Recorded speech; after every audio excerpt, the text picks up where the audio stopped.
Oi mates, welcome to my Demon Hunter PvP guide for 7.1.5. Thought I'd throw this out here just because, in a few seasons, in a few weeks we're going to be getting a new PvP season. So I can only assume more people are getting ults, just like I am, and, exploring different classes.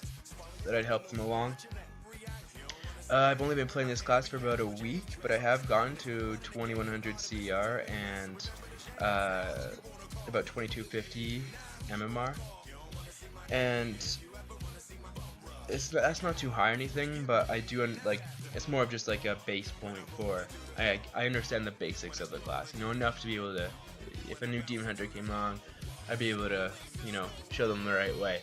Plus, Demon Hunters are really frickin', I'm not gonna swear, easy class to play. I'm just gonna go over like talents, PvP talents, threes comps, kind of just a general overview, how talents can be used in different situations and when they should be picked, and your overall play style as a Demon Hunter in threes. I'm just gonna start with your PvE talents. Fellblade you will always choose over Fell Mastery and Blind Fury simply because it does damage. It really fits into rotation quite well, and as you can see, watch, I'm within 15 yards. It is quite literally a fourth gap closer, and when I say 4, I'll get to that later. The 100 talents, Demon Blades, highest DPS increase, gives you the most fury. It's just kind of, passive, easy damage. It actually hits for about 30 to 40k. It's not that bad. The 102, you almost always pick Bloodlet for PvP because, first of all, it's a bleed, so if you're fighting a rogue or a feral, you can very easily stop them from getting any re-stealths. Even a mage, you have no other bleeds as a Demon Hunter, so it's pretty important. The 104 tier, however, this is the tier where things get a little bit mixed up. For threes, you'll be choosing Netherwalk the majority of the time, and that's because Netherwalk, and this is just my own personal, views. You'll be choosing Netherwalk, and the reason why is because it's literally a 2-minute bubble. Sure, you can't attack anything, but say you either get stuck in a CC, you never stopped it, whatever, you can rotate between Netherwalk and your Blurrg quite easily, like this every minute, Netherwalk the next minute, survive a minute, you'll have Blur again.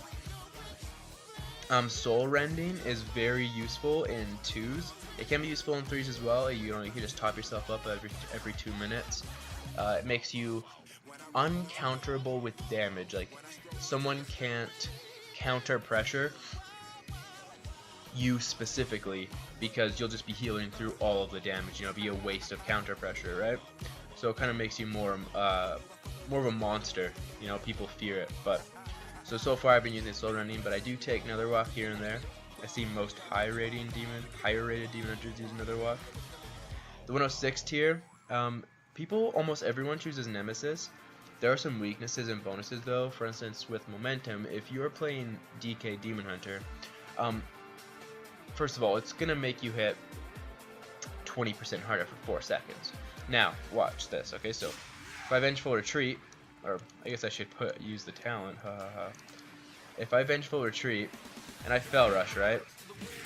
Now it'll keep resetting the timer of it, so I can get to 1 second, reset it, I can get to 1 second, reset it 3 times, alright, with Retreat, Fell Rush, etc. So that's, overall 12 seconds of damage every, 30 seconds?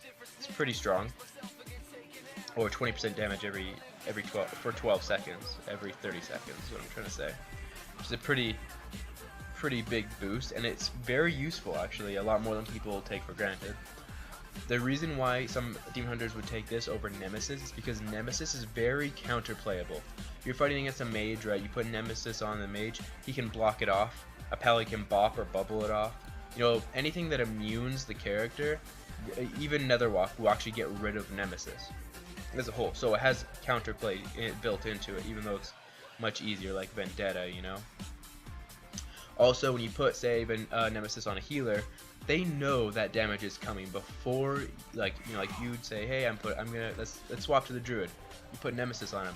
The Druid instantly knows that you are committing 25% of your damage to killing him, right? So he could just call for peels, whatever. So that's a few of the little weaknesses between the two talents that you'll be picking for PvP. The 108 tier, you know, it's a slow, stacks the damage of Bloodlet, and just overall good.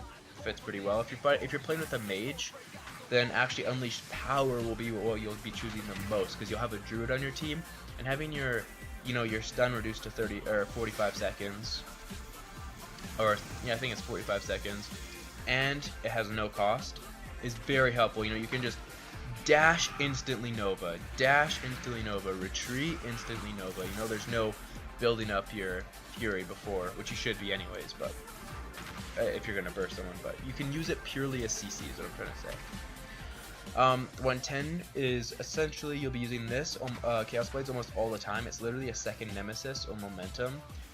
It's a massive damage increase. You don't even need meta to use it, is how strong it is. You can separate the two cooldowns, force theirs, etc. Fel Barrage is very useful versus when you're kiting, or you know, like you can retreat, Fel Barrage, etc.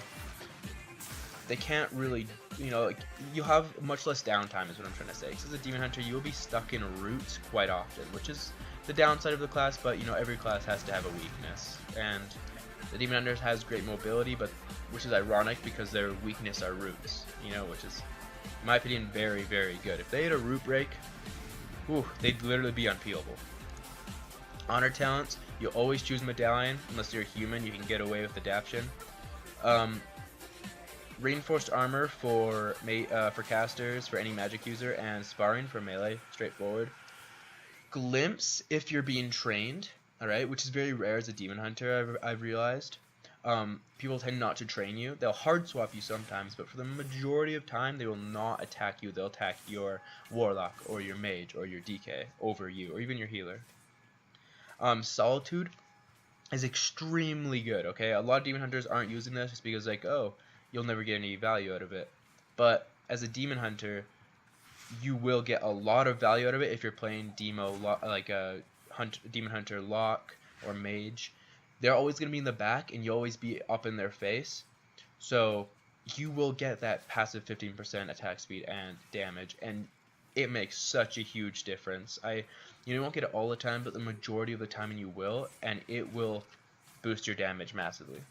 Now for this next tier, oh yeah, Glimpse you'd use typically versus Cleaves, like melee Cleaves. It's best versus them. The next tier is Unending Resolve. If they have two casters or even one caster and you know they're going to be attacking you, choose this. You'll be maxed out on Fury the entire game. And Reverse Magic you'll choose all other times, because you can reverse like a Hodge, you can reverse a Hodge, a Fear, a Poly, a Hex, anything magical that's a CC. You can just instantly dispel like a second trinket for your healer, and it's a 1 minute cooldown. So on the rarity, you can even use it to get rid of like a mage route, but I've only done it like once or twice in my 3s so far. Demonic Origins you'll always be choosing. I haven't seen that many people use Mana Rift, and Awaken the Demon's more of a BG's kind of thing. Because 10% passive damage, it stacks with your Solitude. That's literally having a free Nemesis up all the time with these two talents, right? It's huge damage increase. Plus it makes your Metamorphosis a 2 minute cooldown, which is very helpful, especially since you will be peak burst, you'll be surprise bursting. You know, you don't need a 4 minute super burst. Having two smaller 15-second bursts is much more valuable, because what I'm trying to say is you'll get more kill opportunities out of it, you know? Like, if someone's gonna die, they'll typically die within 15 seconds anyways, right? So, be a waste. The last tier, Mana Break is typically only, like, you can get away with it in 3 sometimes, just for, you know, like, trying to mana stall your opponents, but it's not a good way to play, in my opinion. It kind of takes the fun out of the game. Rain from Above, if they're, again, melee Cleaves, and they're training you for whatever reason, you choose Glimpse and Rain from Above. It's just an escape. They can't do anything to you. You can wail on them while you're up there. Detainment is what you'll choose all other times, alright? And that's just because it has the ability of a clone, but it's off clone's DR, which is why it's so strong to play with a Resto Druid. Alright? Because you can, like, this has the same CC as Poly or Para, but it acts like a clone. You know, so you can clone, clone, clone, you know, you're doing triple clone, and then you can Para out of it, and you know, you can easily follow it with a stun or something else, you know, like your Chaos Nova, and just destroy someone, you know? Like, there's no way they'll live through that much CC on their healer. So now that talents are out of the way, I was talking earlier about, like, here's just a little trick earlier about Demon Hunter mobility in general, and a lot of Demon Hunters tend to only use this defensively for some reason, Vengeful Retreat. So, like, you could use 2 Fel Rushes and get across this entire, you know, little way, right? But what I find much better, you know, is to, like, almost all the time either only use 1 Fel Rush and a Fel Blade, you know, because Fel Blade's up quite often and it's a free little gap closer. Or, just like how hunters used to do in previous expansions when they were chasing maybe a healer or something, or a rogue or whatever they're going after, you can actually jump mid-air very easy as a hunter and use Vengeful Retreat as a gap closer. You know, you use the escape actually to move forward to your target. And that saves all of your other gap closers, you know, like, it'll make, when you, like, the opportunity will occur when you're running at a target, Felblade's on cooldown, both of your rushes are on cooldown, you're like, how do I get to him? All you have to do is just jump, spin, and bam, you're right on top of them, you know? It's as simple as that. They can't, it's a 4th gap closer that's very helpful in pretty much getting it to your enemy, you know? They can't do anything. I'd like, another little tip for PvP would be try not to overexert your cooldowns. Alright, so let's say, like, here we go. So the beginning of Nemesis, alright, you're fighting, you know, they know you're attacking this target because you have Nemesis on them, it's pretty obvious, you know, you're just going in, whatever, you stun, you burst, but only with Chaos Blades. Alright, you never want to use I-Beam with Chaos Blades for the most part, alright, because you're wasting damage, because you get 150% more auto attack damage, right? So you want to be meleeing them, spamming Chaos Strikes, whatever. So with the combination of Nemesis and Chaos Strikes, you will force cooldowns. They will not be able to live through it, especially if you're the DPSs on them. Now that that's over, you've gotten cooldown. Say their Iron Bark is falling off. This is the perfect time.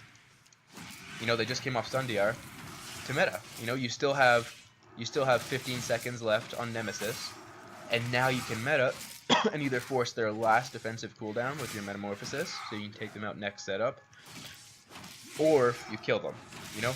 And playing like that is pretty much what got me, you know, not overly committed with your cooldowns, is pretty much what got me to the rating I am right now so quickly. Even though I have no experience on Demon Hunter, and that they're pretty much a rip-off of Windwalker monks. Anyways, those are a few tips. I also recommend, you know, like your basic, like here's like a basic like focus, imprison macro. Let me look. Basic focus, imprison macro, but also have imprison 1, 2, arena 1, 2, 3 on your bars, and have consume magic arena 1, 2, 3 for your enemies as well, just so you can always focus kick, or, you know, like arena 1, arena 2, arena 3 kick their team whenever you get the chance. Thanks for watching, and I hope you enjoyed my guide. It's just kind of there to help new players out, and I'm still learning the class too, so don't hate me if I made a couple mistakes here and there, but see you guys around.